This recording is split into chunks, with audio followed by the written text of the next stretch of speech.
February 24th, 2011. I watched episode 5, which had a few differences from our first 4 episodes. Firstly, it had Happy on a restless but still bent stick. Secondly, this episode was somewhat disturbing. The theme song played, and the name of the episode revealed to be Monkey Bar Mishap. It started with Appy in his van driving to the playground where he sees a kid crying near some monkey bars. Once he parks the van and goes to the monkey bars, he finds out that the kid had fallen off them, cutting his little finger open. Appy said, "What does Jake need to heal with, kids?" He gave off his evil smile at the screen for a couple of minutes. Enough time to read a page of a book, preferably the Bible, to him. Like Nate needs help. His soulless baby blue eyes watched over anyone in the room like Big Brother. He said, "That's right!"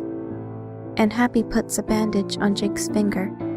After getting hugged by Jake, Appy drives away in his van. It skipped to episode 6, which had a better chance of being aired on Wonder Chosen than Nick Jr. In the episode called Never Run with Knives, a kid was running with the knife facing up. The knife was clearly a rubber prop because the blade was flopping around a lot. The kid got cut and held his hand over the wound crying. As blood began to come out of the kid's wound, Appy parked his van, gave a normal smile, and says, "He shouldn't have carried a knife facing up while running." However, he did heal him by putting a bandage over the wound. The kid hugged Appy and said, "Remember, kids, never run with knives facing up, or scissors for that matter. Always walk with knives and scissors facing down." Appy took the kid to his van, drives off, and the credits played. However, after the credits roll, the episode takes a very disturbing turn when Appy comes back in his van, kid missing, and says, "Hey kids, if you ever find me in my van, just talk to me, and I'll take you away, haha." Episode 7 began with Appy on the playground, but he wasn't playing with the kids, or helping them. He was just staring at them, with that unsettling smile I hate so much. A group of kids is seen playing with jump ropes. When Appy walks over to them, he calmly tells them something, but I could barely hear what he said. From what I heard, I could only make out, "Hello? Appy? How? Me? Please?" I could see where this was going, as the kids walk with Appy into the bushes of the playground. Loud violent screams are heard for almost a minute and a half, until Appy is seen dragging 3 bloody bodies to his van. I couldn't believe it. For the rest of the episode, he does that damn death smile. Why did they use that look so much? It was almost like he could climb out of your TV, grab you, and murder you slowly and painfully with the knife. But he couldn't. I moved on to episode 8 and 9. This time, the episodes were so violent and shoddy that they couldn't have been aired on Noggin at all. Episode 8 had Appy take a kid into his van. For half of the episode, flesh cutting could be heard. And so could loud screaming, which turned into gurgles. As the scene progressed, blood splatters on the window began to appear. Eventually, Appy emerged from the van and did a death smile until the end of the show. Like episode 8, episode 9 was so violent. But this episode was so coincidental and violent that I couldn't believe Noggin would even allow it. Unless it was some sort of hijacking.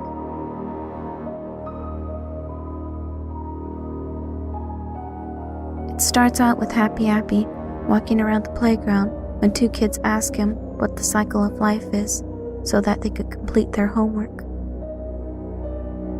He proceeds to tell the kids about the cycle of life in frogs and plants.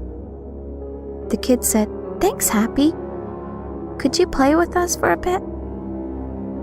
Appy agrees, and they start playing on the playground. When this happens, smoke starts to creep behind Appy and the children. It gets to the point where they start coughing because of how dense the smoke is. So they turn around to see what was making the smoke. Appy gasps at the sight in front of them.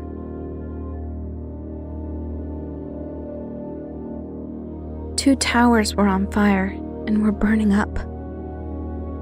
A few people could be seen falling out of the windows to escape the fire. There was a lot of screaming, falling debris, and a crashed plane in one of the towers. Only the tail of the plane was visible, which was nearing the point of collapse. I could hear a faint whining noise at this point, and I think it was the plane's engine, which was probably still on. 7 seconds later, the tail of the plane finally broke apart, with the largest piece of the tail hitting and killing someone. During this scene, fire trucks could be heard trying to douse out the flames, but it only slows the flames down. The wailing of ambulances could also be heard, taking away the bodies of people who jumped from the towers. It showed a weird guy on fire falling out from one of the towers, screaming. Appy and the kids are seen again, but this time, they stood in fear.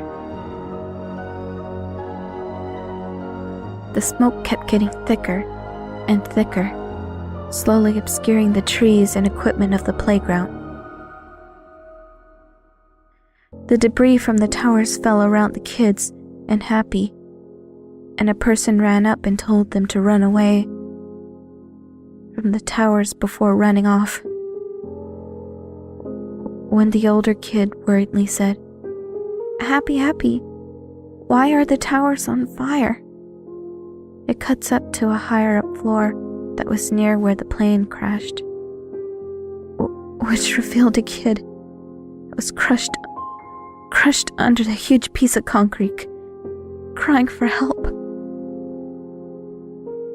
Some of the kids were trying to help him by lifting the piece of concrete off him. He was screaming so loud, it was almost heartbreaking. There were bodies and blood everywhere, and the pain and fear on the trapped kid's face was so realistic. I cringed.